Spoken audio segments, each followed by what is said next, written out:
નમસ્કાર મિત્રો, 21 HU hub YouTube ચેનલમાં આપનું હાર્દિક સ્વાગત છે.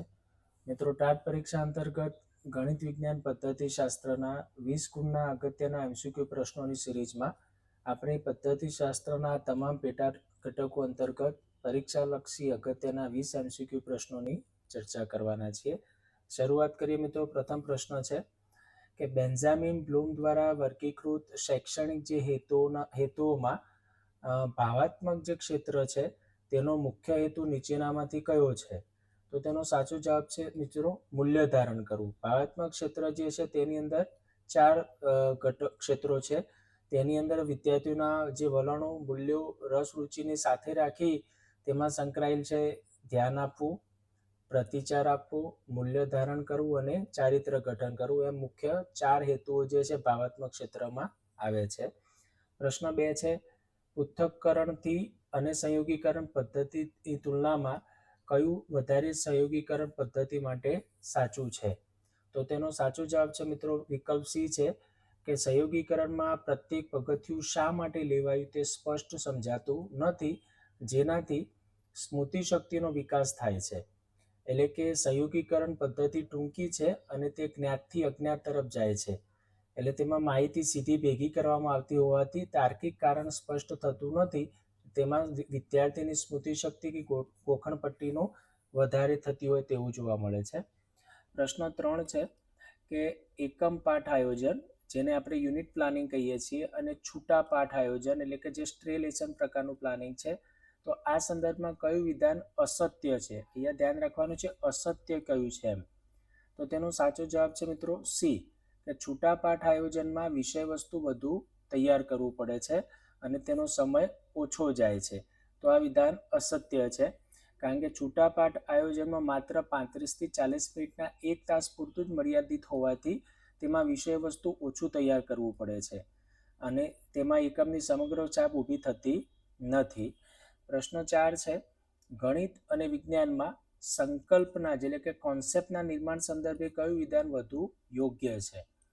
તો ગણિત વિજ્ઞાનમાં કોન્સેપ્ટ જે છે તે વસ્તુ, વિચાર કે ઘટનાઓની સમાન વિશેષતાઓનું પ્રતિનિધિત્વ કરતું એક સામાન્ય વર્ગ છે.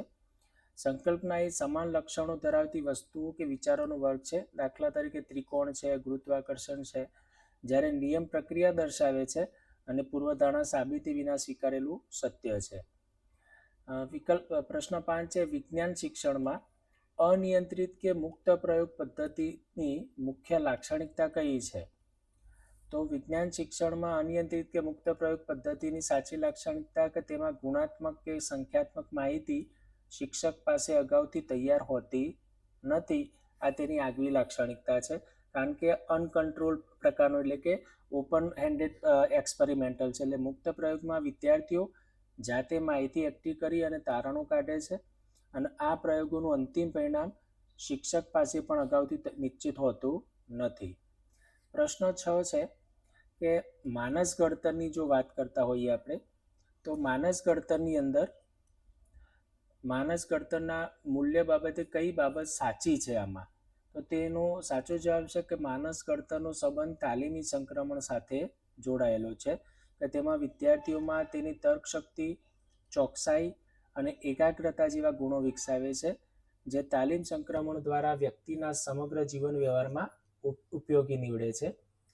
પ્રશ્ન 7 છે mathematics is the gate and key of the science. આ વિધાન કયા તત્વચિંતકે આપેલું છે? તો સાચો જવાબ છે રોજર બેકને આપેલું છે, કે mathematics is the gate and the key of the science. Roger બેકને ગણિતને તમામ વિજ્ઞાનોના પ્રવેશદ્વાર અને ચાવી સમાન ગણાવ્યું છે. તેમના મતે ગણિતની અવગણના કરવાથી અન્ય વિજ્ઞાન સમજવું અશક્ય બને છે. પ્રશ્ન 8 છે વિજ્ઞાન અને ટેકનોલોજીમાં આભાસી જે પ્રયોગશાળા છે એટલે કે વર્ચ્યુઅલ લેબોરેટરીની પ્રોજેક્ટ ભારત સરકારના કયા મંત્રાલય હેઠળ શરૂ કરવામાં આવ્યો હતો? તો MHRD એટલે કે માનવ સંસાધન વિકાસ મંત્રાલય હેઠળ, કે જે રાષ્ટ્રીય શિક્ષા મિશન અંતર્ગત ICTના માધ્યમથી MHRD દ્વારા આભાસી પ્રયોગશાળા શરૂ કરવામાં આવ્યો હતો, જેથી દૂર દરાજના વિદ્યાર્થીઓ ઓનલાઈન પ્રયોગો જાતે કરી સમજી શકે. પ્રશ્ન 9 છે કે ગણિત શિક્ષણમાં અનુદેશાત્મક હેતુઓના સંદર્ભમાં નીચેનામાંથી કયું વિધાન સૌથી અયોગ્ય છે? તો અનુદેશાત્મક હેતુઓ તે લાંબા ગાળાની અત્યંત વ્યાપક સ્વરૂપના હોય છે, તો આ વિધાન અયોગ્ય છે, કારણ કે અનુદેશાત્મક હેતુઓ વિશિષ્ટ અને ટૂંકા ગાળાને કે જે તે 1 તાસ પૂરતા જ હોય છે. લાંબા ગાળાના અને વ્યાપક હેતુઓ જે છે તેને આપણે સામાન્ય હેતુઓ તરીકે ઓળખીએ છીએ. પ્રશ્ન 10 છે, નીચેનામાંથી કઈ શિક્ષણ પદ્ધતિ જે છે તે જ્ઞાતથી અજ્ઞાત, મૂળથી અમૂર્ત અને વિશિષ્ટથી સામાન્યના મનોવૈજ્ઞાનિક શિક્ષણ સૂત્રો પર આધારિત છે? અહીંયા 3 સૂત્રો આધારિત જે આ શિક્ષણ પદ્ધતિ છે તે છે આગમન પદ્ધતિ. એટલે આગમન પદ્ધતિ જે છે તેમાં ઉદાહરણો આપવામાં આવે છે અને ઉદાહરણ ઉપરથી શું કરવામાં આવે છે? નિયમ કે સૂત્રની તારવણી કરવામાં આવે છે. તો આગમન પદ્ધતિની પછી વાત કરીએ. પ્રશ્ન નંબર 11 છે કે સ્વાધ્યાય પ્રયુક્તિના સંદર્ભે નીચેનામાંથી કયો લાભ સાચો છે? તો સ્વાધ્યાય પદ્ધતિમાં વ્યક્તિગત તફાવતો સંતોષવામાં સરળતા રહે છે અને વિદ્યાર્થી પોતાની સ્વગતિએ પ્રગતિ કરે છે અને શીખે છે. સ્વાધ્યાય પ્રયુક્તિ વિદ્યાર્થી કેન્દ્રી છે. તેમાં હોશિયાર કે નબળા વિદ્યાર્થીઓ પોતાની ગ્રહણ શક્તિ મુજબ સમય લઈને સ્વ અધ્યયન કરી શકે છે. પ્રશ્ન 12 છે, ગણિત શિક્ષણમાં દ્રઢીકરણ કાર્ય એટલે કે ડ્રીલ વર્કનો મુખ્ય હેતુ શું છે? તો જે ગાણિતિક સૂત્રો છે સાથે જે નિયમોની સિદ્ધાંતોનું પુનરાવર્તન કરી અને તેને કાયમ માટે આત્મસાત કરવા એટલે કે યાદ કરવા, સમજવા માટે દ્રઢીકરણ કાર્ય ગણિતમાં ખૂબ જ ઉપયોગી બને છે.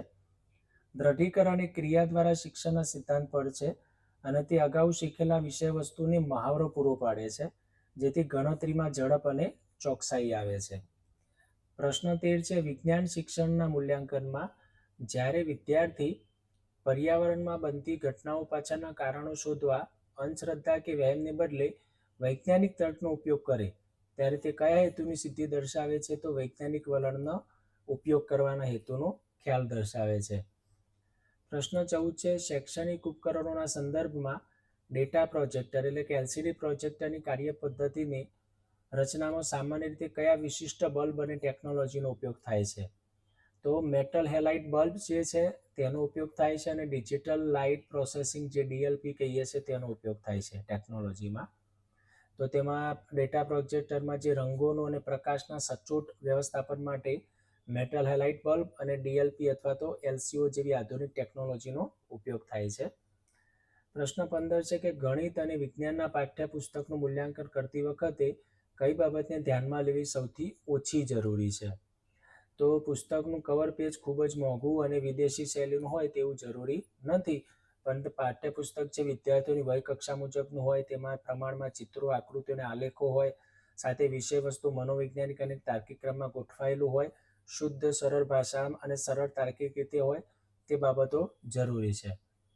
પ્રશ્ન 16 છે કે ગણિત વિષય વસ્તુની અન્ય વિષયો જેમ કે ભૌતિકશાસ્ત્ર કે અર્થશાસ્ત્ર સાથે જોડીને શીખવવાની પ્રક્રિયાને શું કહેવાય છે? તો તેને કહેવાય છે બાહ્ય અનુબંધન, એટલે વિષયો સાથેનો અનુબંધ તરીકે ઓળખવામાં આવે છે. પ્રશ્ન 17 છે કે અભ્યાસક્રમ માટે અંગ્રેજીમાં વપરાતો શબ્દ છે કરિક્યુલમ. મૂળ કઈ ભાષાના શબ્દ પરથી ઉતરી આવ્યો છે અને તેનો અર્થ શું થાય છે?